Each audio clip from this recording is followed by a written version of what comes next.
श्याम सुंदरा घनश्याम सुंदरा श्रीधरा अरुणोदय झाला उठिल वकरी वनमाळी वनमाळी उठिल वकरी वनमाळी उदयाचळी मित्र आला घनश्याम सुंदरा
अरुणोदय होताच उडाले चरावया पक्षी प्रभात काळी उठुनी कावडी तीर्थपथ लक्षी करुणी सडा सम्मार्जन गोपी घेऊनी कुक्षी यमुना जळासी जासी मुकुंदा यमुना जळासी जासी मुकुंदा दध्योदन भक्षी घनश्याम सुंदरा श्रीधरा अरुणोदय झाला.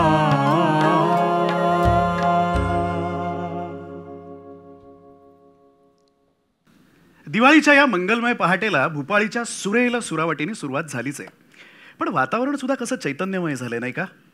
असो रसिक हो, नमस्कार. सर्वप्रथम आपल्या सगळ्यांना दिवाळीच्या अनेकोत्तम शुभेच्छा देतो. स्मृतिगंध प्रस्तुत कालनिर्णय दिवाळी पहाट 2025 मध्ये आपल्या सर्वांचं मी कुणाल आणि मी श्रद्धा स्वागत करते. स्मृतिगंध प्रस्तुत कालनिर्णय दिवाळी पहाट या कार्यक्रमाचं हे 5वं वर्ष. डिजिटल दिवाळी पहाट ही कन्सेप्टच इतकी भन्नाट आहे ना की मागच्या सर्व वर्षात तुम्ही त्याला जो भरभरून रिस्पॉन्स दिलाय तसाच रिस्पॉन्स यावर्षीही आपल्या व्ह्यूजच्या रूपाने आणि कमेंट्सच्या रूपाने आम्हाला आशीर्वादासारखा लाभेल ह्याच्याबद्दल मी शुअर आहे. जेन्झी, अगं सुरुवातीलाच काय लाईक्स आणि कमेंट्स विषयी बोलतेस? नाही म्हणजे बघ कसं आहे, हा कार्यक्रम महाराष्ट्रात पाहतायत, भारतात पाहतायत आणि परदेशातही पाहिला जातोय. त्यामुळे आधी आपल्या सगळ्या प्रेक्षकांना या कार्यक्रमाचा विषय वगैरे सांगशील की नाही? हो ट्रू. सॉरी. तर मंडळी, दरवर्षी स्मृतिगंध आणि कालनिर्णय हे नवनवीन विषयांवर हा दिवाळी पहाटेचा कार्यक्रम सादर करत असतात आणि यावर्षीची थीम पण तितकीच इंटरेस्टिंग आहे. संत ज्ञानेश्वर म्हणजेच आपले ज्ञानोबा माऊली ह्यांनी लिहून ठेवलेली एक ओवी, माझा मराठाची बोलू कौतुके, ही ह्या कार्यक्रमाची थीम आहे. वाह, किती छान. माझा मराठाची बोलू कौतुके, परी अमृता तेही पैजा जिंके. वाह, काय अप्रतिम लिहून ठेवलंय का माऊलींनी. आणि ते सुद्धा 14व्या शतकात बरं का. आणि माऊलींचा सूचकपणा पहा, मराठी भाषेची गोडी सांगताना त्यांनी भाषेला कधीही लोप न पावणाऱ्या अमृतापेक्षाही गोड ठरवलंय. रसिक हो, काय योगायोग आहे पहा. याच वर्षी मराठी भाषेला अभिजात भाषेचा दर्जा मिळाला. त्यामुळे आजच्या दिवाळी पहाटचा हा विषय जो आहे तो सर्वार्थाने योग्य आहे असं म्हणायला काहीच हरकत नाही. हो, खरंय. तर फ्रेंड्स, महाराष्ट्राला उत्सव आणि सणांची एक खूप मोठी परंपरा लाभली आहे आणि त्यात दिवाळीला एक स्पेशल जागा आहे, हो ना? तुम्हाला माहिती आहे का, दिवाळी या सणाविषयीचा फर्स्ट रिटन अकाउंट हा 5th सेंचुरीमध्ये सापडतो आणि नीलमाता पुराणांमध्ये दिवाळीचा उल्लेख आहे आणि त्याचं असोसिएशन हे माता लक्ष्मी यांच्याशी केलेलं आहे. वाह, कुठून मिळवलंच काय सगळी माहिती? अरे दादा, AI जिंदाबाद. ते वाटलंच होतं मला. But by the way, this is just the information. Knowledge कमावलं तुमच्या पिढीने अगदी कणाकणाने, पण आम्ही फक्त क्लिकवर माहिती मिळवतो. हे बघ, कसं आहे माहिती आहे का, अभिजातता जी आहे ना ती तेव्हाच टिकते जेव्हा नवीन पिढी त्याच्याशी जोडली जाते. मग ते भाषेबद्दल असू दे किंवा संस्कृतीबाबत. आता हेच बघ, संस्कृती आणि परंपरांचा सार्थ अभिमान असणारं कालनिर्णय आणि डिजिटल एजचं रिप्रेझेंटेटिव्ह स्मृतिगंध हे दोघं जेव्हा एकत्र येतात ना, त्याच वेळेला हा वारसा जो आहे तो पुढे चालवला जातो. तर मंडळी, कालाय तस्मै नमः असं म्हणत नवीन बदलांचा स्वीकार करूया, परंपरांचं जतन करूया आणि ऐकूया आयुष्यात सर्वांगाने नवचैतन्य आणणाऱ्या दिवाळीची ही पुढची 2 गाणी.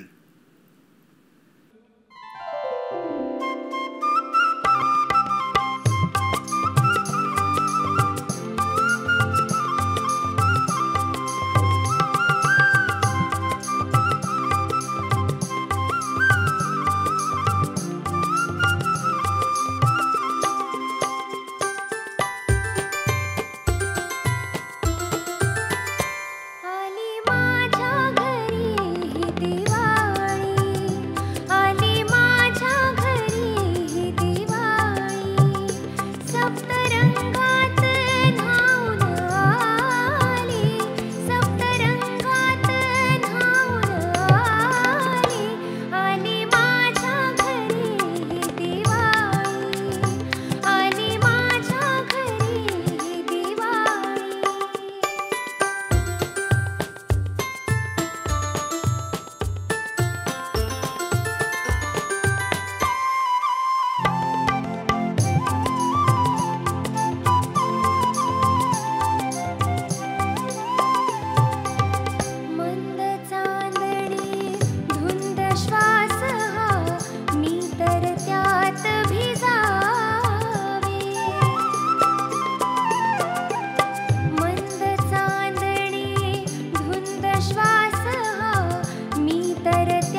तबकामध्ये इथे तेवती निरांजनाच्या वाती, दिव्या दिव्यांची ज्योत सांगते तुझी न माझी प्रीती, तुझी न माझी प्रीती, दिव्या दिव्यांची ज्योत सांगते तुझी न माझी प्रीती, तुझी न माझी प्रीती.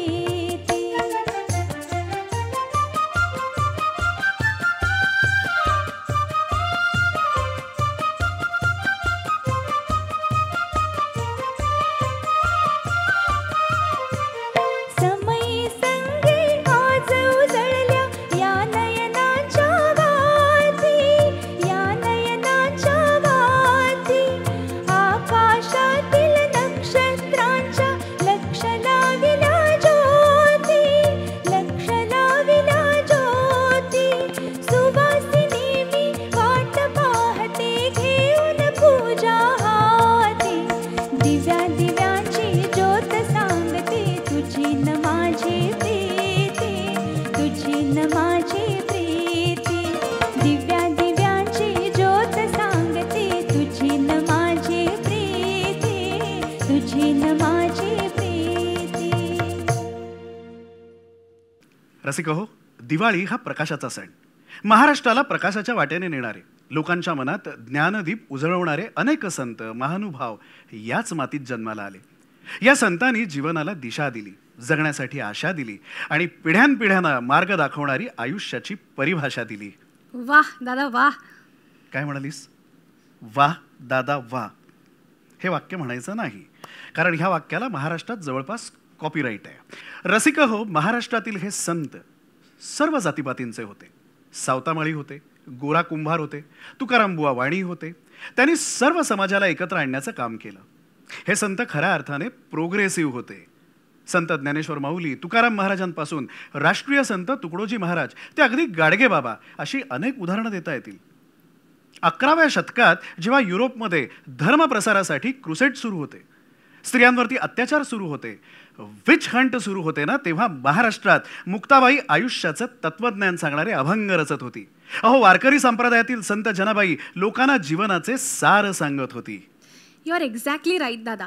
म्हणूनच मला काय वाटतं माहितीये का, काय? वेस्टर्न कल्चरचा इन्फ्लुएन्स असणाऱ्या माझ्यासारख्या जेनझी पिढीने सुद्धा ऑनेस्टली आपल्या संस्कृतीबद्दल आणि परंपरांबद्दल जाणून घेतलं पाहिजे ना. काय बोललीस, किती छान बोललीस तू. महाराष्ट्रातल्या या संतांनी केवळ लोकांच्या आयुष्यात स्थान मिळवलं असं नाही, तर त्यांनी भाषा, साहित्य, संगीत, लोककला अशा अनेक विषयात भरपूर योगदान दिलं. त्यांनी रचलेले अभंग आजही येणाऱ्या पिढ्यांना प्रेरणा देतात. चला तर मग ऐकूया अशाच कर्णमधुर अभंगांची ही मेडली.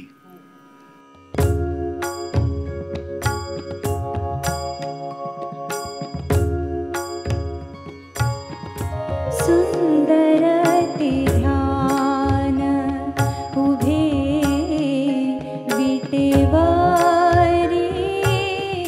सुंदर ते ध्यान उभे विटेवारी,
माझे माहेर पंढरी आहे भिवरेच्या तीरे, आहे भिवरेच्या तीरे. माझे माहेर पंढरी, माझे माहेर पंढरी आहे भिवरेच्या तीरे, आहे भिवरेच्या तीरे.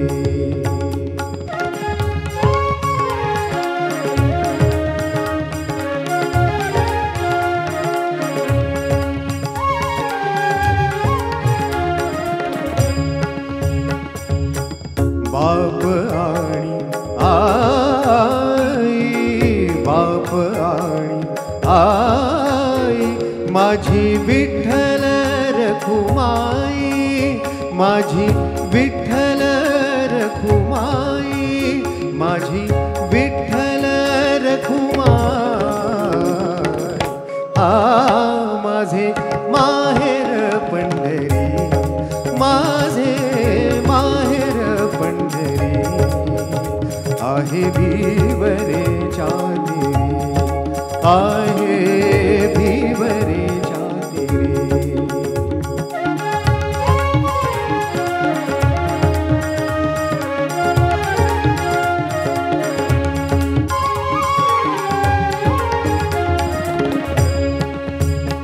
एका जनार्दनी चरण, एका जनार्दनी शरण, एका जनार्दनी शरण.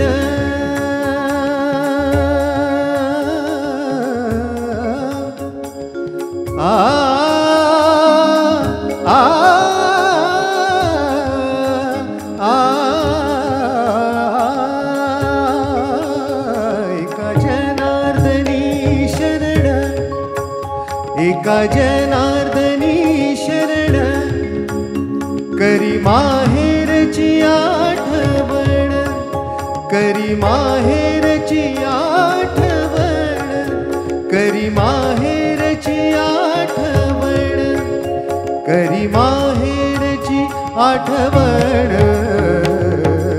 हा माझे माहेर पंढरी, माझे माहेर पंढरी, माझे माहेर पंढरी आहे भिवरेच्या तीरे, आहे भिवरेच्या तीरे, आहे भिवरेच्या तीरे.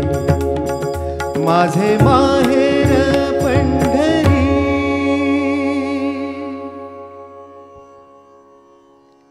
ओ वाव, काय अमेझिंग आहे ना हे. सेंचुरीज अगो लिहिलेली गाणी आज पण किती रेलेव्हंट आणि ट्रेंडिंग आहेत. अगदी. महाराष्ट्राची ओळख काय असं जर तुम्हाला विचारलंस ना तर त्याचं उत्तर अगदी सोपं आहे. बघ कसं ते तुला मी सांगतो. एक म्हणजे संतवाणी आणि दुसरं म्हणजे मराठी भाषेतील नाटकं. मराठी माणसाने या दोन्हीवर भरभरून प्रेम केलं. आद्य नाटककार विष्णुदास भावे यांनी 1843ला सांगली इथे बोलक्या भावल्यांचा खेळ करून महाराष्ट्रातील नाट्य परंपरेला सुरुवात केली. नाटकाचं नाव काय होतं माहिती आहे? सीता स्वयंवर. ओके, म्हणजे 182 इयर्स ओल्ड जुनी आहे काही मराठी नाटक इंडस्ट्री. मला तर फक्त बाबा प्रशांत दामलेंचीच नाटकं माहिती आहेत. हे बघ, ती स्वतंत्र इंडस्ट्री आहे, त्याविषयी आपण नंतर बोलूया. असो, पण एक आहे, इंडस्ट्री हा शब्द तू बरोबर वापरलास. कसं आहे बघ, आत्ता नाही पण नाट्य परंपरेच्या सुरुवातीला नाटक हे कंपन्यात चालवायच्या. किर्लोस्कर नाटक कंपनी होती, महाराष्ट्र नाटक कंपनी होती, बळवंत संगीत नाटक मंडळी होती. या सगळ्या कंपन्या होत्या आणि काय कमाल नाटकं लिहिली गेली त्या काळात. ब्रिटिश सरकारविरुद्ध आवाज उठवणारं कीचक वध असू दे किंवा समाज जागृती करणारं संगीत शारदा असू दे, लोकांनी अक्षरशः डोक्यावर घेतली होती अशी अनेक नाटकं आणि त्यातली नाट्यपदं. लोकांच्या टाळ्या शिट्ट्या वन्स मोरनी दणाणून जायची नाट्यगृह. अगं एक एक प्रयोग 8-8 तास चालायचा.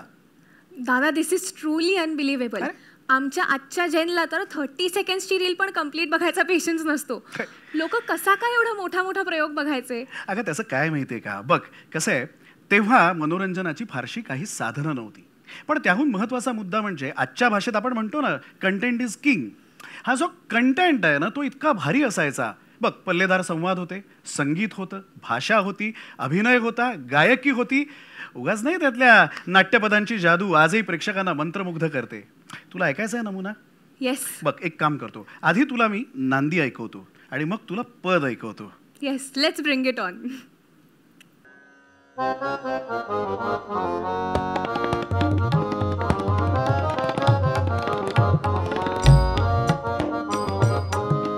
नमन नटवरा विस्मयकारा, नमन नटवरा विस्मयकारा, आत्मविरोधी कुतूहलधरा, आत्मविरोधी कुतूहलधरा, नमन नटवरा विस्मयकारा, नमन नटवरा विस्मयकारा.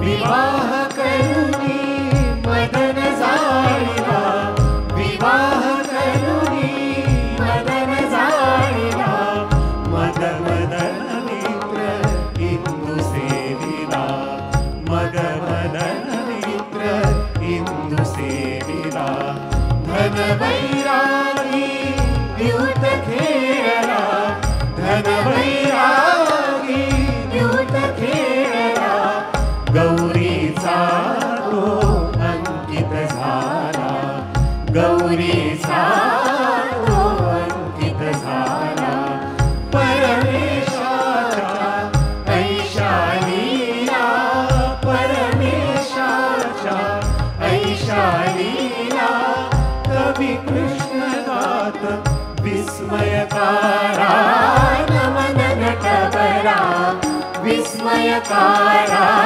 नमन नटवरा विस्मयकारा, आत्मविरोधी कुतूहलधरा, आत्मविरोधी कुतूहलधरा, नमन नटवरा विस्मयकारा, नमन नटवरा, नमन नटवरा, नमन नटवरा विस्मयकारा.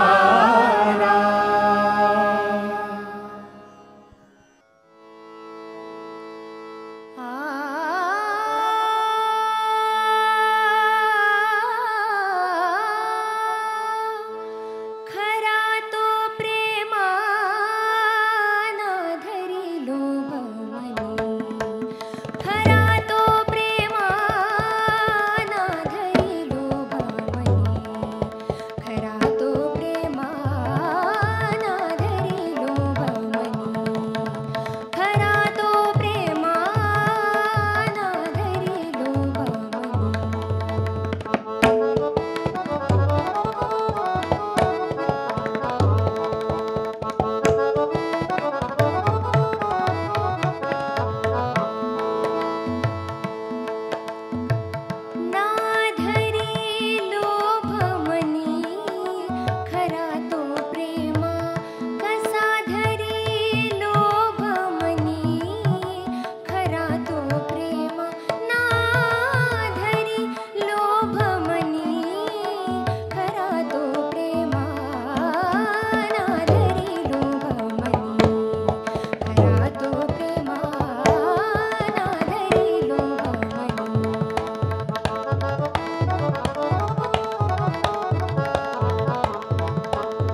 अरे खरंच कसली भारी आहेत यारी गाणी.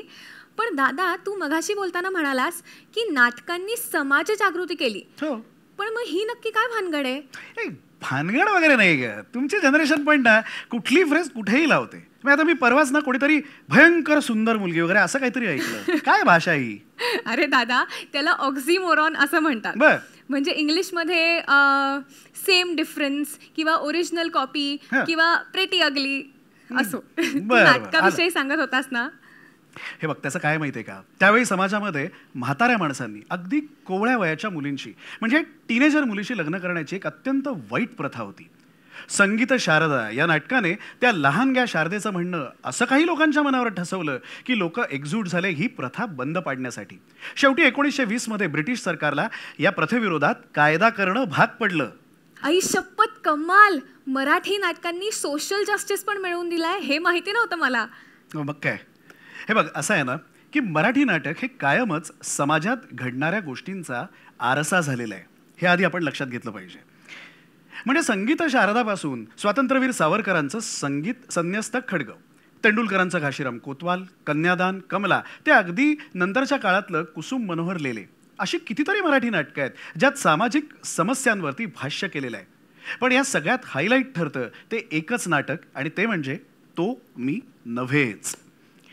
माधव काझी या गुन्हेगारावरून समाजात असलेला प्रॉब्लेम अत्र्यांनी अचूक हेरला आणि जन्माला घातला अजरामर असा लखोबा लोखंडे. यॉनर, आपल्या देशातल्या कोणत्याही न्यायालयासमोर इतका गंभीर आणि भयानक खटला आजपर्यंत झालेला नसेल. महापुरुष शतकाशतकातून एकदाच जन्माला येतात असं म्हणतात. परंतु या आरोपीचे एकापेक्षाही एक गंभीर गुन्हे आणि त्याचे पुरावे आम्ही कोर्टासमोर ठेवलेले आहेत. झाले बहु, असतील बहु, होतीलही बहु, परंतु या सम हाच, हे कविश्रेष्ठ मोरोपंतांनी केलेलं वर्णन जणू काही ह्याच्यासाठीच करून ठेवलेले आहे की काय असे मला वाटते. दुनिया झुकती है, झुकाने वाला चाहिए असं म्हणतात. परंतु गेली 12 वर्ष सतत एकसारखं झुकवीत ठेवणारा असा जबरदस्त झुकानेवाला खरंच असू शकतो ह्याची कल्पना मोठमोठ्या नाटककारांना आणि कादंबरीकारांना सुद्धा असू शकते का, ह्याची मला जरा शंका आहे. कारण एकादशीचा कडकडीत उपास करणारा हा विठ्ठल भक्त लखोबा लोखंडे हा मुळात भिवंडीच्या मुसलमान खाटकाच्या कुळात जन्माला आलेला हैदर अली आहे. यावर कोणाचा तरी विश्वास बसेल काय? हा, माफ करा युअर ऑनर, पण कबाब आणि बिर्याणीसाठी चटावणारी ह्याची जीभ जेव्हा साबुदाण्याची खिचडी आणि रताळ्याचा किस यावर बोलते तेव्हा जरा मला चमत्कारच वाटतो. यावरून एक सिद्ध होतं, आपल्या देशातला असा कोणताही धर्म नाही, अशी कुठलीही जात नाही, अशी कुठलीही भाषा नाही जिची संस्कृती, जिचे संकेत, जिची परंपरा आणि जिचे आचार विचार ह्याला माहीत नाहीत. म्हणजे कुराणाचे ह्याला लहानपणापासूनच बाळकडू मिळालेले. तथापि असे असूनही हिंदूंची भगवद्गीता, रामायण, महाभारत, महाराष्ट्रीय साधू संतांचे अभंग, त्याचे अंतरंग हा जितक्या चांगल्या तऱ्हेने जाणतो तितक्याच चांगल्या तऱ्हेने ख्रिस्ती धर्माच्या बायबलचाही हा आत्मा ओळखतो. म्हणूनच तर अनंतकोटी ब्रह्मांड नायक राधेश्याम महाराज बनून हा ज्या कौशल्याने कृष्णावतारामधील लीलांचे वर्णन करू शकतो तितक्याच कौशल्याने हा रेव्हरंड जॉनी वॉकर बनून डोंगराच्या उपदेशाचेही वर्णन करू शकतो. हा, आता अर्थात हे सारे ज्ञान त्याने कोणत्या जन्मात मिळवले हा एक आध्यात्मिक संशोधनाचा स्वतंत्र विषयच असू शकतो. आणि तरीसुद्धा ह्याची बायको जी चन्नक्का आहे त्या बिचारीला असे वाटते की हा तिचा नवरा लखोबा लोखंडे हा कानडीच आहे. युअर ऑनर, आम्ही कोर्टासमोर सादर केलेले साक्षीदार आणि त्यांच्या साक्षी पुराव्यावरून आम्ही हे समप्रमाण आणि निसंशय सिद्ध केलेलं आहे की हा मधुकर देशमुख नाही, की दिवाकर दातार नाही, राधेश्याम महाराज नाही, की जॉनी वॉकर नाही, अशोक परांजपे नाही, की गोरे मास्तर नाही, लखोबा लोखंडे तर नाहीच नाही, हा भिवंडीच्या मुसलमान खाटकाच्या कुळात जन्माला आलेला हैदर अली आहे. नाशिकमध्ये 15,000 रुपयांचा अपहार केल्याच्या आरोपावरून मधुकर विनायक देशमुख याला जेव्हा अटक झाली तेव्हा त्याच्या बोटाचे घेतलेले ठसे. नागपूरमध्ये माधव गजानन गोरे ह्याला जेव्हा अटक झाली तेव्हा त्याच्या बोटाचे घेतलेले ठसे आणि आपण लखोबा लोखंडे आहोत असे सांगणाऱ्या या आरोपीच्या बोटाचे ठसे हे एकच आहेत असं तज्ज्ञांनी आपल्या कोर्टात येऊन सांगितलेलं आहे माय लॉर्ड. दिवाकर दातार या सहीने हॅप्पी मॅरेज ब्युरोच्या संचालिका गंगूताई घोटाळे यांच्याकडे केलेल्या अर्जाचे हस्ताक्षर, नागपूरच्या महिला विद्यालयाकडे माधव गजानन गोरे यांनी शिक्षकाच्या नोकरीसाठी केलेल्या अर्जाचे हस्ताक्षर आणि या आरोपीचे कोर्टाने घेतलेले हस्ताक्षराचे नमुने हे एकच आहेत अशी साक्ष हस्ताक्षर तज्ज्ञांनी आपल्याला दिलेली आहे. तर आता हे पुराव्याचे दुवे आरोपीच्या मानेभोवती इतके बिनतोड बसलेले आहेत ना की त्याला आपण हैदर अली आहोत हे सांगण्याखेरीज आता सुटकाच नाहीये. ऑनर, आरोपीचे व्यक्तिरूप सिद्ध केल्यानंतर त्यांनी केलेल्या गुन्ह्यांचे स्वरूप किती गंभीर आहे हे कोर्टासमोर येणे जरुरी आहे. नाशिकमध्ये 30,000चा जामीन बुडवून हा पळाला. त्यात त्यांना त्यांचं राहतं घर याचा लिलाव करायला लागला आणि त्यात ह्याचा वृद्ध बाप ह्याचे वडील अहमदभाई मरण पावले. राव बहादूर जोशींनी यांना 10,000 रुपये हुंडा आणि त्यांची मुलगी दिली. कालांतराने हा मुसलमान आहे कळल्यानंतर ते हाय खाऊन मेले आणि त्यांच्या मुलीला वेड लागले. वसंत मोरेश्वर अग्निहोत्री याला नोकरीचा आमिष दाखवून याने 15,000 रुपयाला लुबाडला. माहुलीच्या चंद्राबाई त्यांची मुलगी वेणू तिच्या अंगावरच्या 15,000 ते 20,000 दागिन्यांचा अपहार करून सज्जनगडावरून ह्याने ढकलून दिली. सुनंदा दाते हिच्याशी लग्न करण्यासाठी याने 10,000 रुपयांचा हुंडा मागितला. त्यांना त्यासाठी राहतं घर विकावं लागलं आणि त्यात त्याचा वृद्ध बाप मरण पावला. प्रमिला परांजपेंच्या बँकेतून 50,000 रुपये आणि 15,000 ते 20,000 यांचे दागिने खोट्या सह्या करून याने पसार केले. युअर ऑनर, अशा कित्येक वृद्धांच्या मृत्यूला हा कारणीभूत ठरलाय. अशा कित्येक कुमारिकांच्या अब्रूवर आणि संपत्तीवर याने दरोडे घालून त्यांच्या सर्वस्वाचा सत्यानाश केलाय. उद्या आपला बाप कोण हे ज्यांना सांगताही येणार नाही अशा कित्येक अर्भकांना जन्म देऊन त्यांच्या आयुष्याची राखरांगोळी केली आहे.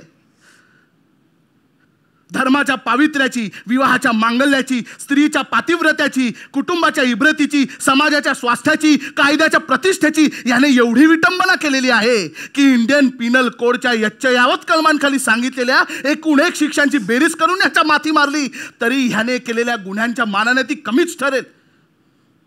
आणि म्हणून श्रीकृष्णाने गोकुळातल्या समाजाच्या भल्यासाठी यमुनेच्या डोहातल्या कालिया सर्पाला जसा ठेचून मारला तसंच समाजात निर्धास्तपणे वावरणाऱ्या या विषारी कृष्ण भुजंगाला जास्तीत जास्त कडक शिक्षा केली तरच महाराष्ट्राच्या गोकुळात आनंदी आनंद पसरेल माय लॉर्ड.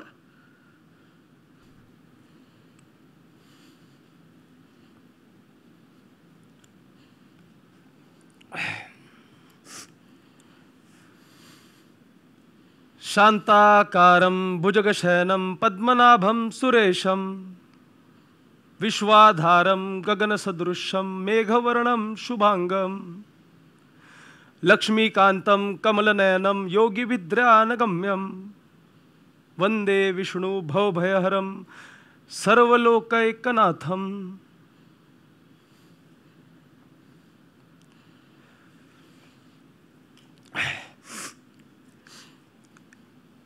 न्यायमूर्ती महाराज, हे विद्वान सरकारी वकिलांनी माझ्यावर एवढी आग पाखडल्यानंतर माझ्यासारखं दिनदुबळा माणूस तो स्वतःचा बचाव काय करणार हो? ते माझं वर्णन करताना उकसेन काय, झुकानेवाला काय, राक्षस काय, म्हणजे त्यांचं भाषण ऐकताना मला खरोखरच 2 मिनिटं वाटलो की रावणानंतर या भारतवर्षात बहुतेक माझाच नंबर लागतो बघा. खरं सांगू का न्यायमूर्ती महाराज, हे सरकारी वकिलांचं हे भाषण ऐकून मी जर का आपल्या जागी असतो ना तर कसलाही विचार न करता मी त्या आरोपीला म्हणजे मला 100 वेळा फाशीची शिक्षा फरमावली असती हो. नाही, पण हे सरकारी वकील जे काय बोलले आणि त्यांच्या साक्षीदारानं कोर्टात जी काही साक्ष दिली त्यातला अक्षरनी अक्षर खरा असेल कशाला? आहेच म्हणतो मी, आहेच हो. म्हणजे असंख्य बायकांना फसवून त्यांच्याशी लग्न करणारा, त्यांच्या आयुष्याचं वाटोळा करणारा, अनेकांच्या दुःखाला मृत्यूला कारणीभूत असलेला तो महाभयंकर गुन्हेगार आपल्यामध्ये आहे, या बाबतीत माझ्या मनात तीळ मात्र शंका नाही हो, तीळ मात्र शंका नाही. हा, पण तो गुन्हेगार कोर्टात आरोपीच्या पिंजऱ्यात माझ्या जागी उभा आहे अशी जर का सरकारी वकील आणि त्यांच्या साक्षीदारांची समज असेल तर माफ करा, पण त्यांच्या अडाणीपणाची आणि बावळटपणाची मला कीव करावीशी वाटते हो. कारण तो मी नव्हेच. म्हणजे असंख्य लोकांच्या संसार सुखावरून नांगर फिरवणारा तो महाभयंकर गुन्हेगार गेली 10-12 वर्ष आपल्या देशात राजरोजपणे फिरतो आहे, पण आपले पोलीस त्याला पकडू शकत नाहीत. अहो, याचा अर्थ आपल्या देशातलं पोलीस खातं नालायक आहे हो. म्हणजे नाना तऱ्हेची सोंग करणारा, लोकांना फसवणारा, लुबाडणारा तो जो कोणी महाभयंकर गुन्हेगार असेल त्याला तर हे पकडू शकले नाहीच.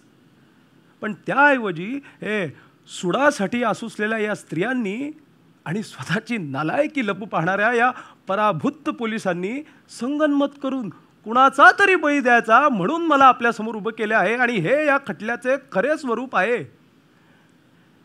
न्यायमूर्ती महाराज, ते कायद्याचं ते मी काय हो सांगणार तुम्हाला. पण कायद्याचे एक महत्त्वाचे तत्व असे की 100 गुन्हेगार सुटले तरी चालतील, पण एका निरपराधी माणसाला शिक्षा होता कामा नये. कारण तो मी नव्हेच. अहो, माझा जन्म निपाणीचा हो. तिथेच मी लहानाचा मोठा झालो. मराठी कानडी सोडल्यास दुसरी कुठली भाषा मला येत नाही. हां, ते इंग्रजीचे 3-4 शब्द जे काही कानावर पडले असतील तेवढेच हो. 20व्या वर्षात लग्न झालं. देवाच्या दयेने मला 5 मुलं आहेत हो. त्या 5 मुलांवर माझं अतिशय प्रेम बघा. त्याच्या आठवणीने मला तुरुंगात झोप लागत नाही हो.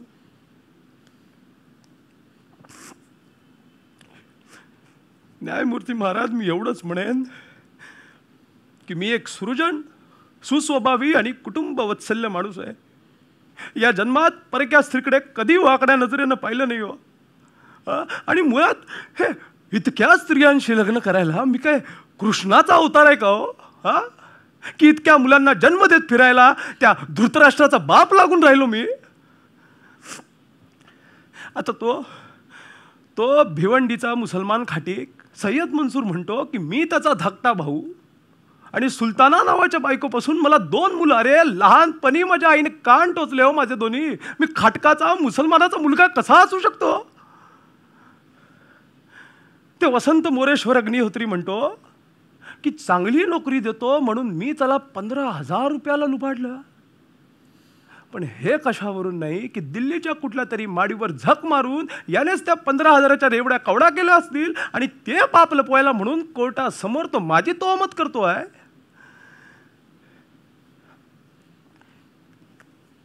हे त्यांच्या बाजूला बसलेले ते सुनंदा धाते, प्रमिला परांजपे या पोरींची तर मला फार मौज वाटते हो, मौज वाटते एकदम. हा, म्हणजे चांगल्या BA-MA झालेल्या पोरी या काय म्हणतात की आम्ही अमुक अमुक माणसाशी लग्न केलं, त्याला म्हणे आम्ही इतका इतका हुंडा दिला आणि त्या माणसाने ह्यांना फसवलं आणि तो पळून गेला. यावर मी तुम्हाला एकच प्रश्न विचारेन, तुम्ही पण उत्तर द्या. मला सांगा, साधं पातळ घ्यायचं म्हटलं की 10 दुकानं पालती घालतात या पोरी. मग ज्याच्याशी आपल्याला लग्न करायचं त्याची जात कोणती, धर्म कोणता, कुठे राहतो, आप्त कोण, मित्र कोण, नोकरी काय करतो, सांगतो त्या पगाराची नोकरी त्याला आहे की नाही, यातला एक प्रश्न यांना पडत नाही.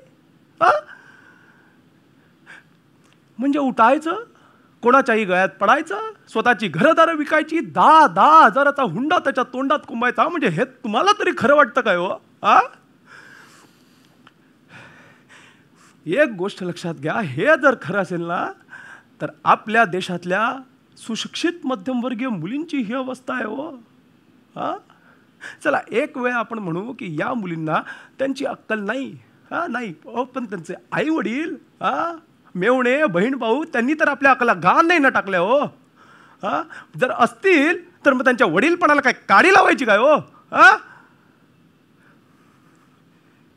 जाऊ दे म्हणा, माझं काय कर्तव्य. हा मी काय दिवाकर दातार नाही का अशोक परांजपे नाही. मी निपाणीचा तंबाखूचा व्यापारी लखोबा लोखंडे आहे हे माझ्या बायकोच्या एका साक्षीवरनं सिद्ध झालेलं आहे. ते व्यापारासाठी म्हणून नागपुरात गेलो आणि काय ते माझ्या दुर्दैवाच्या योगाने म्हणा ते पोलिसांच्या जाळ्यात सापडलो. ते या निमित्तानं आता तो परमेश्वर माझी सत्वपरीक्षाच पाहतो आहे असं वाटतं मला. न्यायमूर्ती महाराज, सरकार सर्व सत्ताधारी आहे. सरकारने त्याचं सर्व सामर्थ्य माझ्या विरुद्ध उभं केलं आहे. मला जास्तीत जास्त शिक्षा व्हावी यासाठी हे सरकारी वकिलांनी आपल्याला विनंती केली आहे. न्यायमूर्ती महाराज, हे स्वतःच्या आयुष्याचं वाटोळं करून माझ्या विरुद्ध साक्ष देणाऱ्या या सुशिक्षित मुलींच्या आणि त्यांच्या आप्त्यांच्या आत्म्यांना जर समाधान मिळणार असेल तर आपण कसलाही विचार न करता मला सरळ 10 काळ्या पाड्याची आणि 25 फाशीची बेधडक शिक्षा फरमावा. कसलाही विचार करू नका, अजिबात घाबरू नका हो. कारण माझ्या बलिदानानं जर या मूर्ख सुशिक्षित स्त्रियांच्या सुरक्षित लग्नाचा प्रश्न सुटत असेल आणि त्यांच्या आप्तांना जर थोडी जरी अक्कल येत असेल ना तर माझे हे हौतात्म्य समाज सार्थकी लागून ईश्वर चरणी रुजू झाले असेच मी समजेन. पण शेवटी आपल्याला आणि या सर्वांना मी एकच सांगेन की तो मी नव्हेच. जय हिंद. बापरे, हा खूपच डीप आणि सिरियस कंटेंट आहे. पण दादा, आता का नाही बनत मग अशी सिरियस नाटकं? नाही बनत नाही असं नाही, बनतात. पण कसं आहे माहिती आहे का, बघ आयुष्यात ताण तणाव इतका वाढलेला आहे ना की प्रेक्षक तो हलका करायला प्रेक्षागृहात येतात. आणि आता अशी सिरियस नाटकं जी आहेत त्याच्यामध्ये बघ प्रामुख्याने अरविंद जगताप यांचं स्टॅच्यू ऑफ लिबर्टी आहे, क्षितिज पटवर्धनचं माझी भूमिका आहे, शिवाजी अंडरग्राऊंड इन भीमनगर मोहल्लासारखं नाटक आहे. अशी नाटकं आहेतच ना. पण गंभीर विषयाला कोपरखळ्या मारत प्रेक्षकांना हसायला लावणारं पुलंचं जे नाटक होतं ना त्या नाटकाला प्रेक्षकांची सगळ्यात जास्त पसंती मिळाली. अरे दादा, तू पुलंचा विषय काढलास त्यावरून आय रिमेंबर की मी ना परवाच एक इंटरव्ह्यू पाहत होते. बर. त्यात famous standup comedian Zakir Khan असं म्हणाला की मराठी प्रेक्षकांना स्टँडअप हा प्रकार काही नवीन नाहीये. पु ल देशपांड्यांना तो स्टँडअपचे आद्यपुरुष म्हणाला. इतकं प्राऊड वाटलं ना मराठी म्हणून. अरे हे तर नेहमीच प्राऊड वाटण्यासारखं आहे. आपलं मोठेपण जे आहे ना ते आपल्यालाच माहीत नसतं. बघ पुलंनी सुरू केलेल्या एकपात्री प्रयोगांनीच या कला प्रकाराची पायाभरणी केली. आता कालनिर्णयाचंच उदाहरण घेणं अगदी सोपं आहे. बघ मराठीमध्ये कालनिर्णय येतं, हिंदीत येतं, इंग्रजीत येतं, गुजरातीत येतं, तमिळमध्ये येतं, तेलुगूत येतं आणि कन्नडमध्ये सुद्धा येतं. इतक्या भाषात प्रकाशित होणारं मूळचं मराठमोळं पंचांग तू दुसरं कुठलं पाहिलंयस का? नाही ना. तेच म्हणायचं आहे मला. आपणच आपला पाठपुरावा करून अशा गोष्टी ज्या आहेत त्या प्रकाशात आणल्या पाहिजे, वर्ल्ड रेकॉर्डमध्ये नोंद झाली पाहिजे. आता पुलंचा विषय निघालाच आहे तर पुलंच्याच वाऱ्यावरची वरातमधलं साक्ष हा प्रवेश पाहूया. डन. साक्षीदार म्हादा, साक्षीदार म्हादा, साक्षीदार म्हादा हाजीर हो. नमस्कार नमस्कार नमस्कार साहेब, नमस्कार. जोशी साहेब कुठे गेले? जोशी साहेब कुठे गेले? त्यांनी पैसे खाल्ले म्हणे. ते जोशी साहेबांचा विषय इथे नको. चला शपथ घ्या. काय म्हणा ईश्वर साक्षी खरं सांगेन, खोटं सांगणार नाही. आता जे आहे ते सांगायला आलो ना, खोटं कशाला बोलेन मी साहेब? तसं नसतं, तुम्हाला म्हणावं लागेल. म्हणा. आता ईश्वर साक्षी खरं सांगेन वर खोटं सांगणार नाही हे म्हणलं ना की मला गंप्याच्या गाभण म्हशीची कथा आठवते बघा. काय? आता गाभण म्हस आणि शपथ याचा काय संबंध? सांगतो. आमच्या गावाकडे गंप्या त्याची म्हस गाभण होती आणि तिला झालं रेडकू. तर ते सांगायला आला गंप्या आमच्याकडं, बाबा आमच्या म्हशीला रेडकू झालं. तर आमच्या बाबांनी त्याला विचारलं, म्हस काय गाभण होती काय? आता म्हस गाभण असल्याशिवाय तिला रेडकू होणार आहे का? तसं आहे ना साहेब हे. आता ईश्वर साक्षी खरं सांगेन खोटं सांगणार नाही हे म्हणजे माझ्या म्हशीला रेडकू झालं आणि तिला विचारणं की बाबा तू गाभण होतीस काय? एक हे बघा, कायदा असतो म्हणावं लागतं. तुम्ही म्हणा ना. कायद्याच्या बाहेर आपण नाही, आपण कायद्याच्या बाहेर नाही. आम्ही इथं लय वेळा येऊन गेलोय. ते पूर्वी जोशी साहेब होते ना, त्यांना माहित होतं. जोशी साहेबांचं राहू द्या हो, तुम्ही शपथ घ्या ना, उशीर होतोय. घेतली चला म्हणा. ईश्वर साक्षी खरं सांगेन, खोटं सांगणार नाही. असं नाव काय कोणाचं? काय गावातल्या लोकांची नावं सांगायला बोलवलंय तुम्हाला इकडे? तसं नाही. कोणाचं नाव सांगा? तुमचं नाव सांग. तुमचं नाव सांगा हो, तुमचं नाव सांगा. असं लाईनीप्रमाणे विचारायचं साहेब. बहुतेक नवीन आहे, त्यांना माहित नसेल. बघा कसं आहे, मला माझ्या गावाकडे सगळे माधू काका म्हणतात, माधू मामा म्हणतात, माधू अशी हाक मारतात. ते कसं ते नाही हो. तुमच्या आत्याने कुर केल्यानंतर काहीतरी नाव ठेवलं असेल ना, ते खरं नाव सांगा हो. मादा असं दौतीतला. काय तुम्ही त्यांना लिहायला शिकवताय? नाही, आता पुढे जाऊन काही गडबड व्हायला नको ना, म्हणून म्हटलं. वडिलांचं नाव सांगा. आता बापाचं नाव कशाला हवंय? त्याला उलटून झाली 10 वर्ष. आता तो येऊन इथं काय करणार आहे का साहेब? काय विचार? आता नाव सांगायला लाज वाटते का तुम्हाला? तुमच्या बापाचं नाव सांगायला लाज वाटते का? मग मला कशाला वाटल? लिवा रा घो घोड्यातला. वय सांगा. आता गरीबाला कुठं वय असतं का साहेब? अरे काय गरीबाला वय नसतं का? तसं नाही. बरं लिवा 42 48 55 60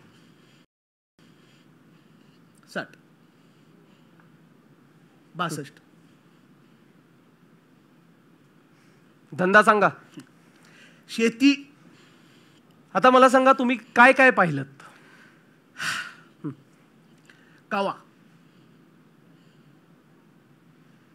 कवा कवा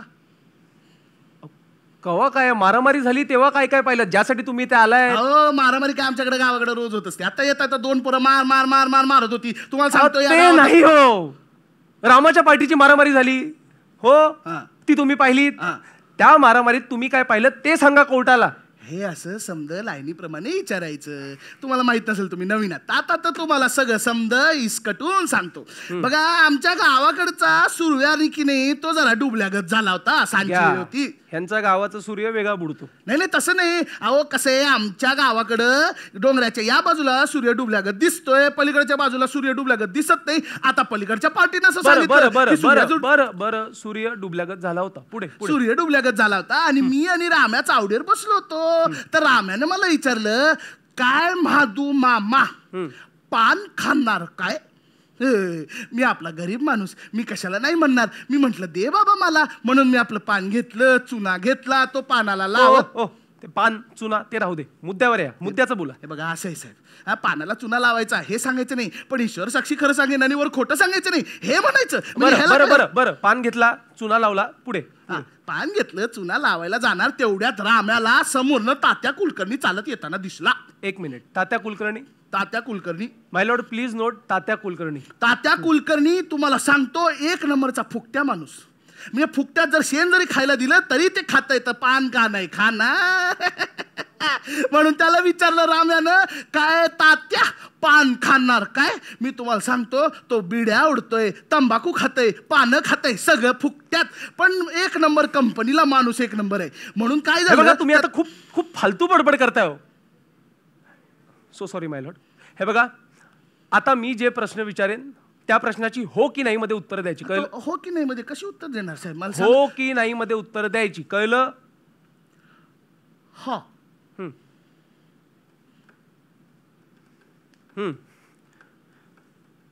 त्या दिवशी रामाच्या पार्टीची मारामारी झाली. हा. ती मारामारी तुम्ही स्वतः तुमच्या डोळ्याने पाहिली.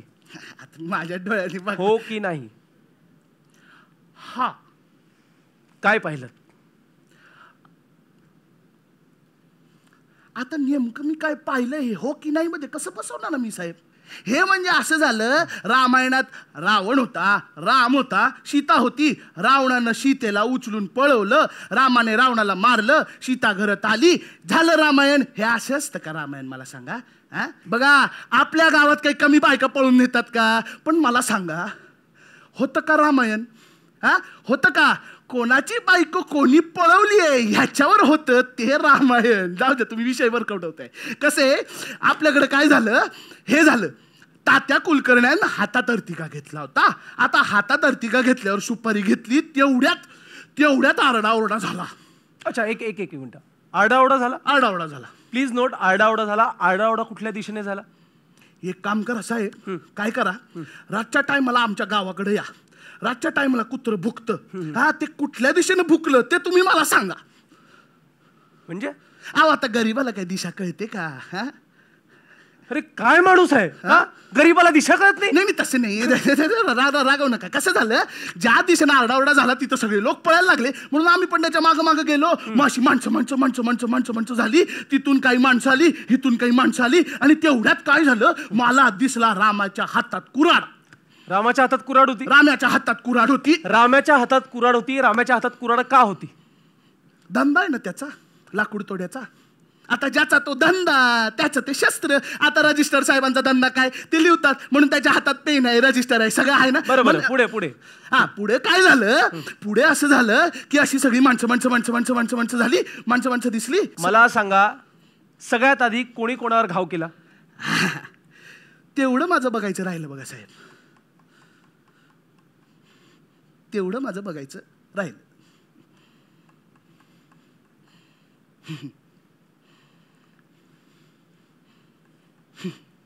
म्हणजे तुम्ही काही बघितलं नाही?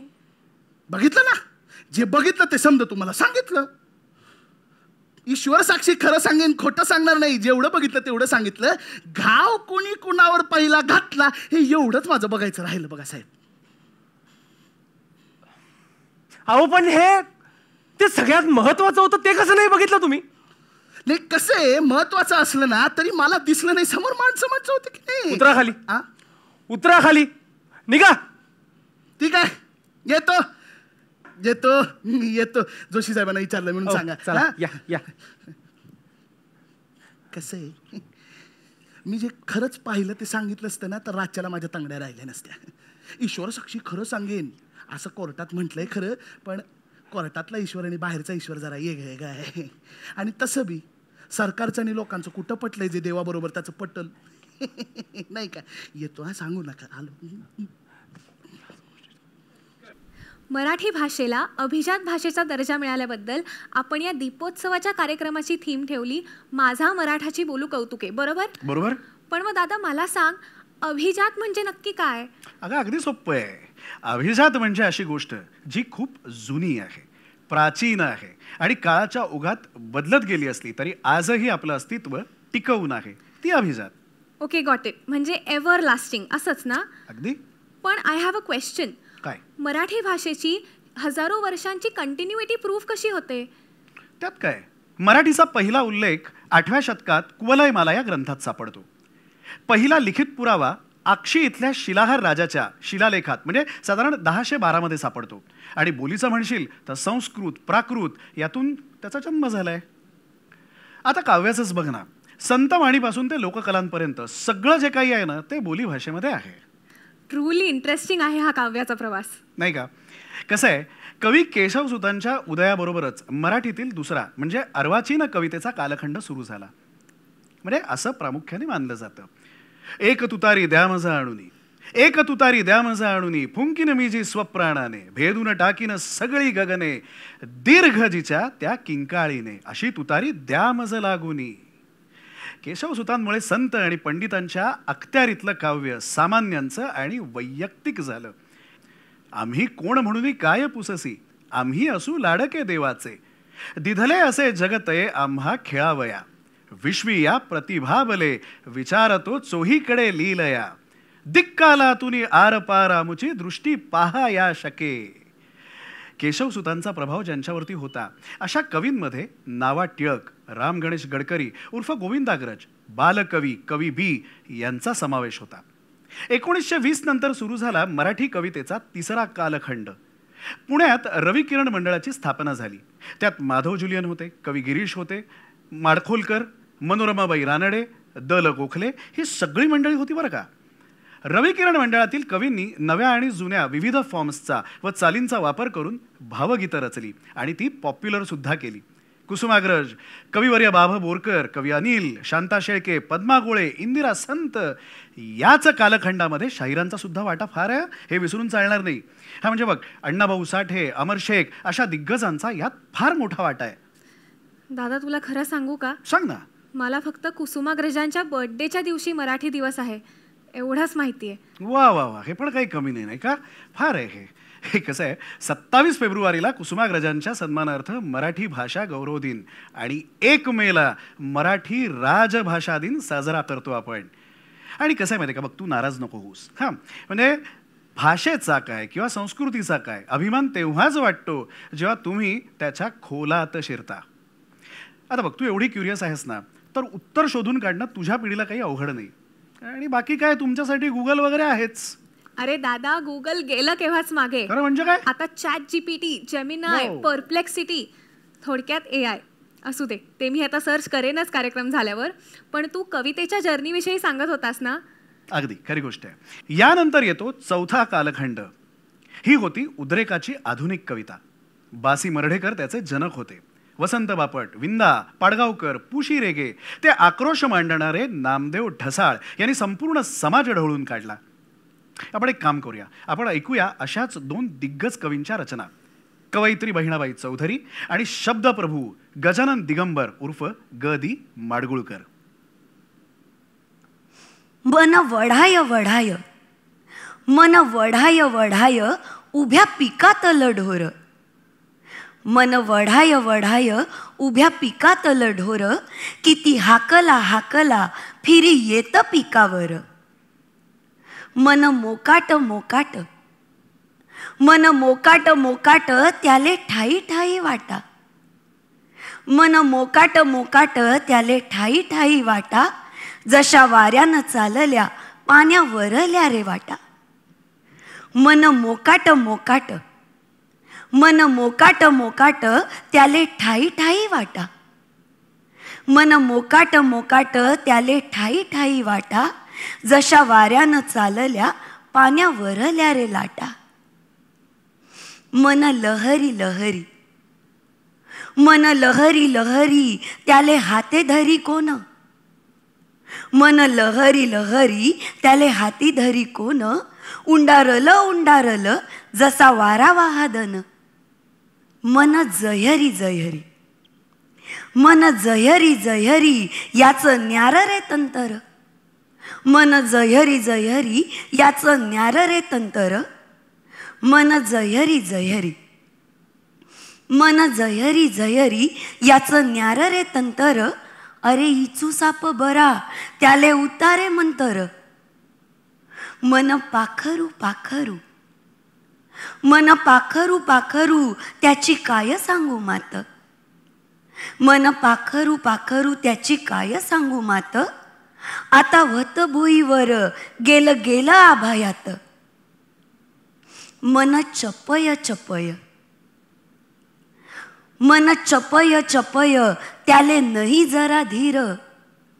मन चपय चपय, त्याले नाही जरा धीर. तठे वयसनी इज, आलं आलं धरतीवर. मन एवढ एवढ, मन एवढ एवढ, जसा खाकसाचा दाना. मन एवढ एवढ, जसा खाकसाचा दाना. मन केवढ केवढ, त्यात आभाय माईन. देवा कसं दिलं मन, देवा कसं दिलं मन, असं नाही दुनियात. देवा कसं दिलं मन, असं नाही दुनियात. असा कसा रे यवगी, काय तुझी करामत. देवा असं कसं मन, देवा असं कसं मन, असं कसं रे घडलं. देवा असं कसं मन, असं कसं रे घडलं. कुठं जागेपणी तुले, असं सपन पडलं. कुठे जागेपणी तुले, असं सपन पडलं. कोण्यात झोपली सतार, कोण्यात झोपली सतार, सरला रंग, पसरली पैंजणे, सैल टाकुनी अंग. दुमडला गालीच्या, दुमडला गालीच्या, तक्के झुकले खाली. तबकात राहिले देठ लवंगा साली. झुंबरी निळा दीपात ताठली वीज, का तुला कंचनी अजूनी नाही नीज. थांबले रसिकजन, थांबले रसिक जन होते ज्याच्यासाठी, ते डावलूनी तू दार दडपिले पाठी. हळूवार नखलिशी पुन्हा मुलायम पान, नरखिसी कुसर वर कलती करुनी मान. गुणगुणसी कायते गौर नितळ तव कंठी, गुणगुणसी कायते गौर नितळ तव कंठी. स्वर वेल थरथरे फूल उमलले ओठी. साधता विड्याचा घाट, साधता विड्याचा घाट उमटली तान. वर लवंग ठसता होसी कशी बेभान. चित्रात रेखिता चित्र बोलले ऐने, चित्रात रेखिता चित्र बोलले ऐने. का निरलोचनी आज तुझ्या ग मैने. त्या अधर फुलांचे ओले मृदुल पराग, त्या अधर फुलांचे ओले मृदुल पराग. हालले साधला भावस्वरांचा योग. घमघमे जोगिया दवात भिजुनी गाता, घमघमे जोगिया दवात भिजुनी गाता. पाण्यात तरंगे अभंग वेडी गाथा. मी देह विकुनिया मागून घेते मोल, मी देह विकुनिया मागून घेते मोल. जगविते प्राण हे ओपुनिया अनमोल. रक्तात रुजविल्या भांगेच्या मी बागा, रक्तात रुजविल्या भांगेच्या मी बागा. नापवित्र देही टिळा एवढी जागा. शोधित एकदा घटकेचा विश्राम, शोधिते एकदा घटकेचा विश्राम. भांगेत पेरुनी तुळस परतला श्याम. सावळा तरुण तो खराच ग वनमाली, सावळा तरुण तो खराच ग वनमाली. लाविते पान तो निघून गेला खाली. अस्पष्ट स्मरे मज वेडा त्याचा भाव, पुसेलही नाही मी मंगल त्याचे नाव. बोलला हळू तो दपकत नवख्यावाणी. मम प्रीती आहे जडली तुझवर राणी.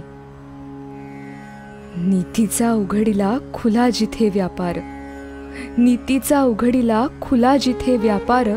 भावळा तिथे हा इश्का गणितो प्यार. हसून म्हणले धाम वाढवा थोडा, या पुन्हा पान घ्या. निघून गेला वेडा.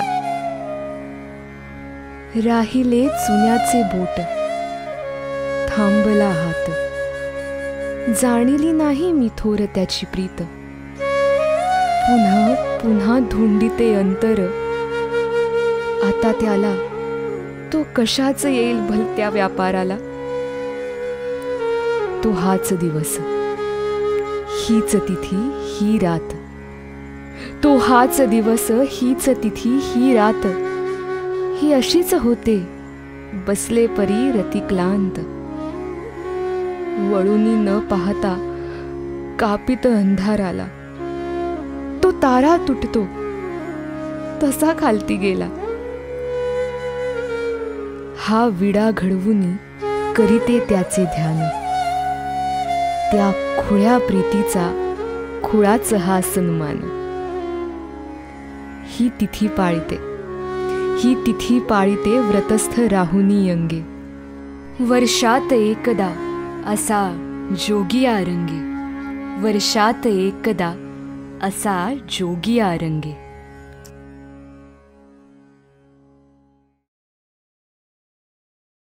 मला वाटतं जेवढं प्रेम कवितेला मिळालं ना, तेवढीच पॉप्युलॅरिटी कवितेची गाणी झाल्यावर कवी मंडळींना मिळाली. मराठी भावगीतं ही इतकी एव्हरग्रीन आहेत ना की ती अगदी आमच्या जेनझीज पर्यंत पण आता पोहोचलेत. वाह, आत्ता तू बरोबर बोललीस. कसं आहे माहिती आहे का, चित्रपटांच्या माध्यमातून, ध्वनिफितीच्या माध्यमातून पाडगावकर, गदिमा, शांताबाई, शांताराम नांदगावकर, जगदीश खेबुडकर यांनी आणि यांच्यासारख्या अनेकांनी येणाऱ्या अनेक पिढ्यांच्या आयुष्याचं अक्षरशः सोनं केलं. अर्थात यात संगीतकारांचं आणि गायकांचं योगदान सुद्धा तितकंच मोठं आहे. असो, आपण एक काम करूया, यानंतर 2 छानशी भावगीतं ऐकूया.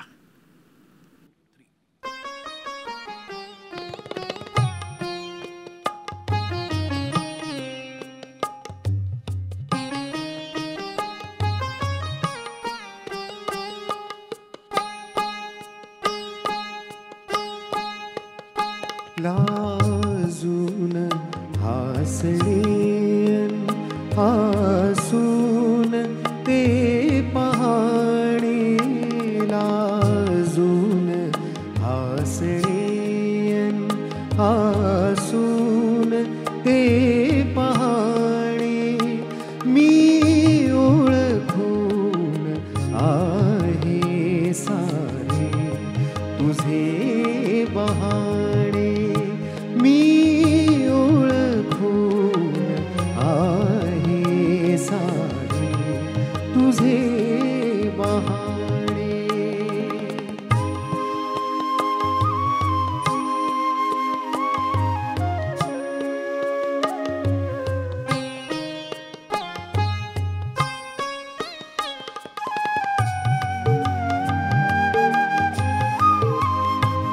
डोळ्यास पापण्यांचा का सांग भार भावा, डोळ्यास पापण्यांचा का सांग भार भावा, मिटताच पापण्यांका चंद्रही दिसावा, मिटताच पापण्यांका चंद्रही दिसावा, हे प्रश्न जीव घेणे, प्रश्न जीव घेणे, हरती जिथे शहाणे, मी ओळखून आहे सारे तुझे बहाणे, मी ओळखून आहे सारे तुझे बहाणे.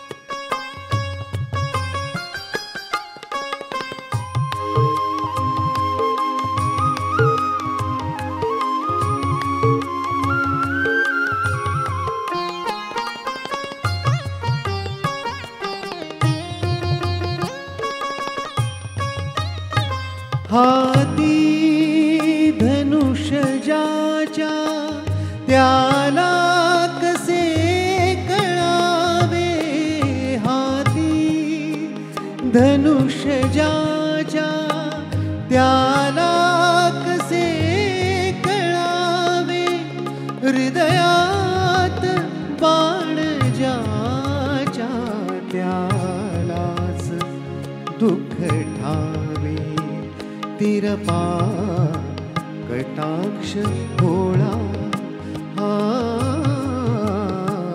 तिरपा कटाक्ष भोळा, आम्ही इथे दिवाणे, मी ओळखून आहे सारे तुझे बहाणे, लाजून हासणेयन हासून ते पहाणे, मी ओळखून आहे सारे तुझे बहाणे, मी ओळखून आहे सारे तुझे बहाणे.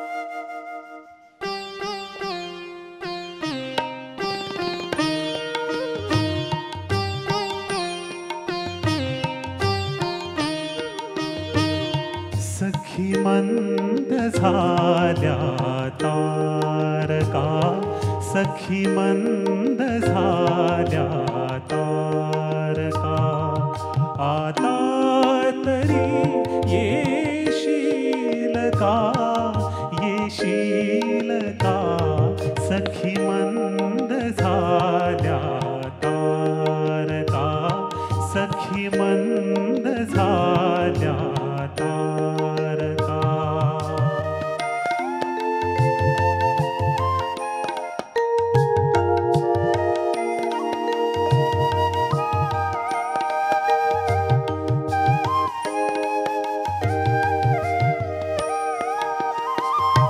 मथुरात्र मंथर देखणी आली तशी गेली सुनी मथुरात्र मंथर देखणी आली तशी गेली सुनी हा प्रहर अंतिम राहिला हा प्रहर अंतिम राहिला त्या अर्थ तू देशील का देशील का सखी मंद झाल्या तारका सखी मंद झाल्या तारका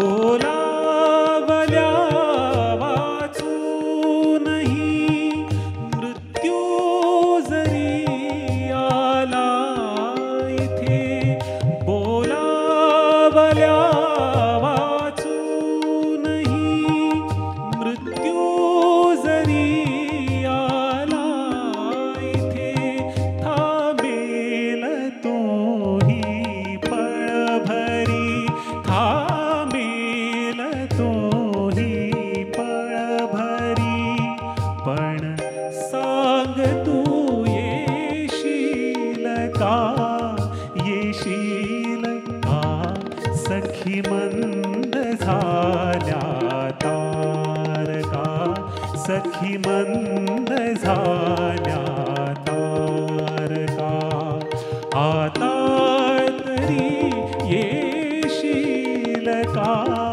येशील का सखी मंद झाल्या तारका सखी मंद झाल्या तारका सखी मंद झाल्या तारका. आता मराठी भाषेचं हे जे सेलिब्रेशन सुरू आहे ना ते एका नावाशिवाय कम्प्लीटच होऊ शकत नाही. कुठलं ग? ते नाव म्हणजे छत्रपती शिवाजी महाराज. आहा. मी आत्ताच इंटरनेटवर वाचत होते की त्यांनीच मराठी भाषेला राजभाषा केलं. मराठी भाषेत व्यवहारकोश निर्माण करून घेतला. सध्या ना इंटरनेटवर छत्रपती शिवाजी महाराजांचं एक लेटर खूप व्हायरल होत आहे. बर. आणि त्यात ना महाराजांनी अनेक स्ट्रिक्ट इन्स्ट्रक्शन्स दिलेत. त्यातला एक महत्त्वाचा आदेश असा आहे की स्वराज्यात पाऊस पाणी झाला नसल्यास गावाच्या वेशीवर राहणारे जे गरीब लहान शेतकरी आहेत ना त्यांना बैल आणि शेत कसण्याची साधनं ही स्वराज्याकडून देण्यात यावीत, जेणेकरून त्यांना आपलं पोट भरता येईल आणि त्यांची आबाळ होणार नाही. Truly such a kind hearted king he was. अगं म्हणूनच तर आपण महाराजांना देवाचा अवतार मानत आलोय नाही का. महाराजांचं हे स्वप्न जे होतं ना ते साम्राज्य विस्तारापुरतं मर्यादित नव्हतं. स्वराज्यातील प्रत्येक माणूस सुखी कसा होईल हे त्यांचं स्वप्न होतं. हा त्यांचा विचार होता. आता यानंतरची जी 2 गाणी आहेत ना ती आपण समर्पित करूया आपल्या कष्टाच्या घामाने या महाराष्ट्रात नंदनवन फुलवणाऱ्या आणि प्रत्येक पोटासाठी मायेचा घास पिकवणाऱ्या त्या बळीराजाला.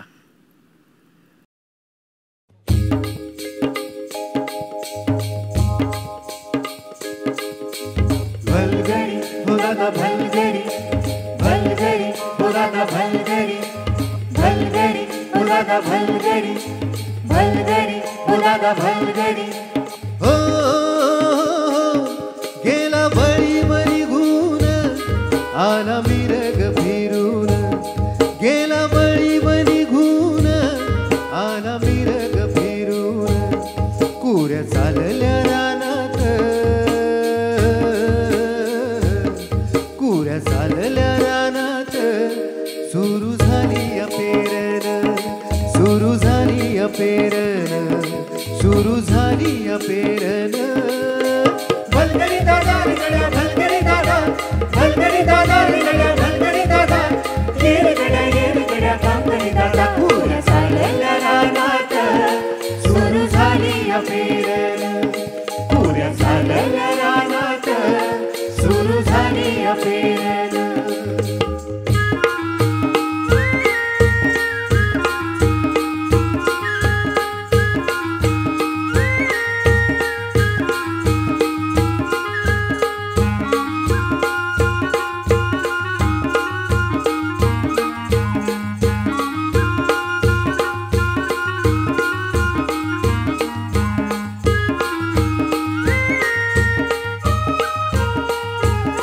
मन येतया भरून सरी येता ढगातून मन येतया भरून सरी येता ढगातून माती उधळीते गंध अंगी बलावा धरून माती उधळीते गंध अंगी बलावा धरून तुझा आभाळ भरला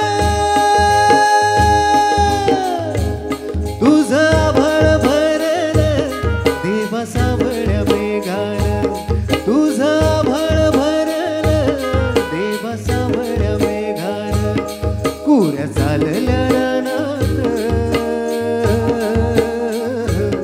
कुऱ्या चालल्या रानात सुरू झाली या पेरण सुरू झाली या पेरण सुरू झाली या पेरण भलगडी दादा रे गड्या भलगडी दादा भलगडी दादा रे गड्या भलगडी दादा येर गड्या काम करी दादा कुऱ्या चालल्या रानात सुरू झाली या पेरण कुऱ्या चालल्या रानात सुरू झाली या पेरण कुऱ्या चालल्या रानात सुरू झाली या पेरण हे जीवा शिवाची बैल जोडा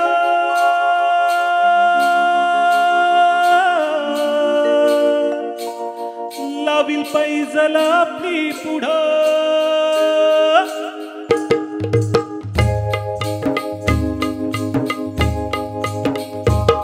डौल मोराच्या मानतार डौल मानतार ये ग रामाच्या बाणतार ये ग बाणातार ताने सर्जाची ह नाम जोडी ताने सर्जाची ह नाम जोडी कुणा हुवीत हाती गोडी माझ्या राजार कुणा हुवीत हाती गोडी माझ्या राजार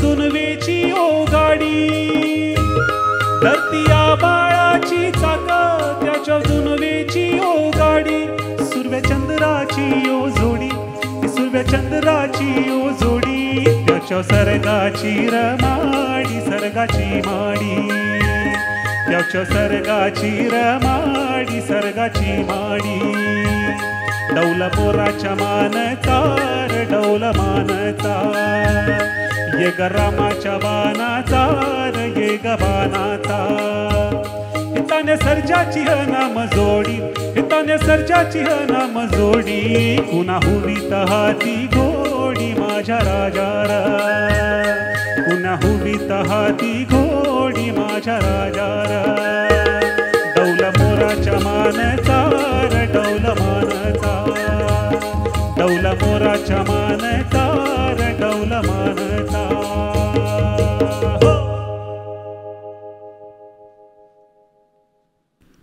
अरे दादा, मी परवाच ना AI वर सर्च करत होते की तू सगळं परवाच तुझी तयारी चालू होती का? बरं आहे तुझं. माझ्या बाबतीत थोडंसं वेगळं आहे. माझ्या बाबतीत ना कालच निर्णय झाला आणि मग मी तयारी सुरुवात केली. असो.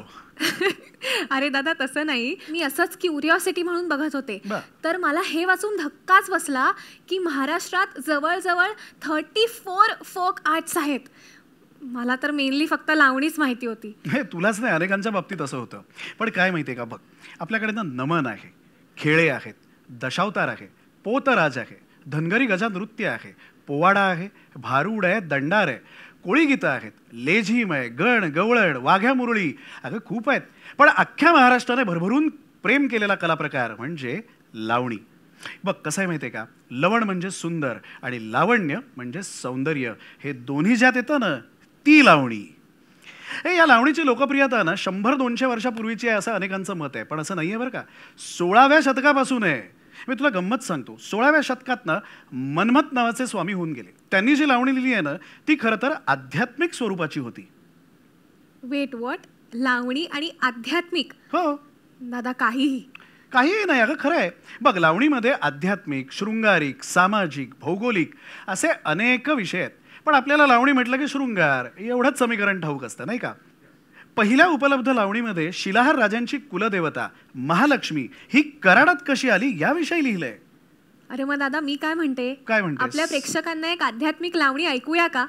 नको तसं नको. काय माहिती का, बघ आपलं फराळाचं ताट असतं की नाही, त्याच्यामध्ये बेसन लाडू असतो, रवा लाडू असतो, शंकरपाळ्या असतात, करंजी असते. तशी एखादी खुसखुशीत चकली सुद्धा हवी, हो की नाही. तेव्हा आपल्या प्रेक्षकांसाठी खुसखुशीत लावणी सुद्धा हवी. हो बरोबर आहे, नाहीतर कार्यक्रमाचा कडबोळ होईल ना. वा काय ह्युमर आहे तुझा, कमाल आहे. तुला आता असं हळूहळू अभिजात कळू लागलंय. लावणी ऐकूया.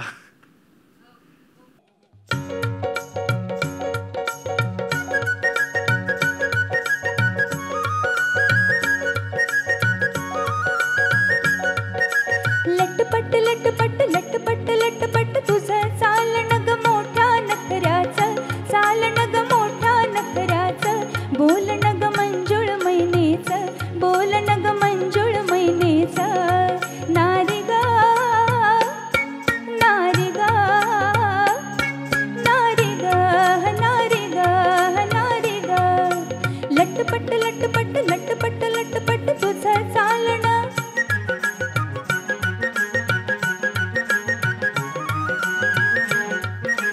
कांती नवनवतीची, कांती नवनवतीची, दिसे चंद्राची प्रभाढवळी,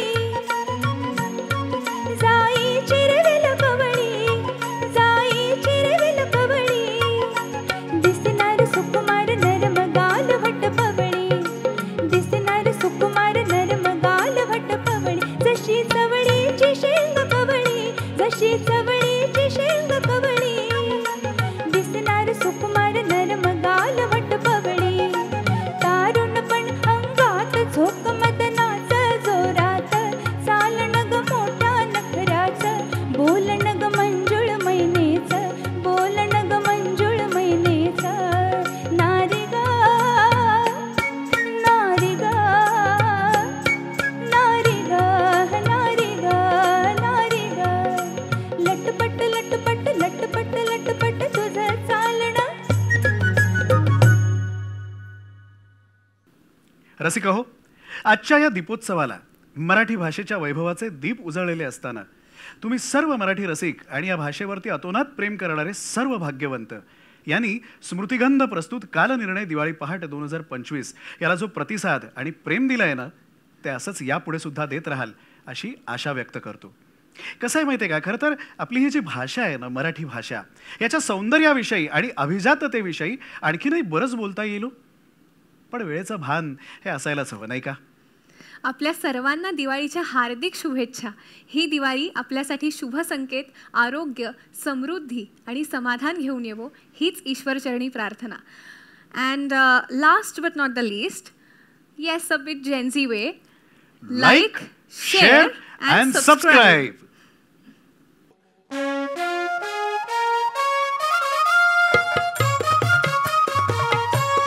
जय जय महाराष्ट्र माझा, गरजा महाराष्ट्र माझा, जय जय महाराष्ट्र माझा.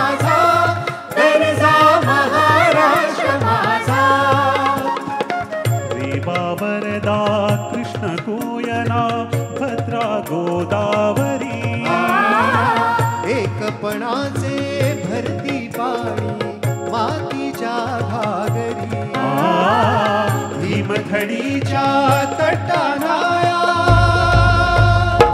भीमथडीच्या तटानाया यमुनेचे पाणी पाजा जय महाराष्ट्र माझा जय जय महाराष्ट्र माझा दर्जा महाराष्ट्र माझा भीतीनाभा तुझी मुळी ही गडगडणाऱ्या नभा अस्मानाच्या सुलतानीला जबाब देती जिव्हा सह्याद्रीचा सिंह गर्जतो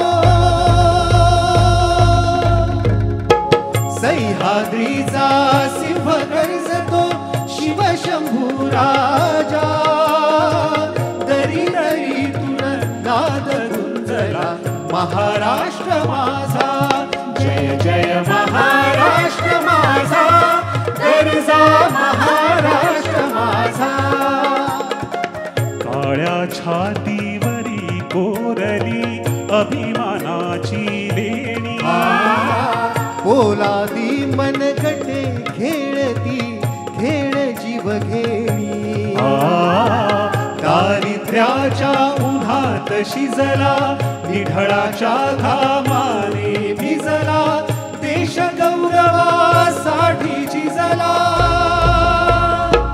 देश गौरवासाठी झिजला दिल्लीचेही रक्त राखितो महाराष्ट्र माझा जय जय महाराष्ट्र माझा दर्जा महाराष्ट्र माझा जय जय महाराष्ट्र माझा दर्जा महाराष्ट्र माझा दर्जा महाराष्ट्र माझा दर्जा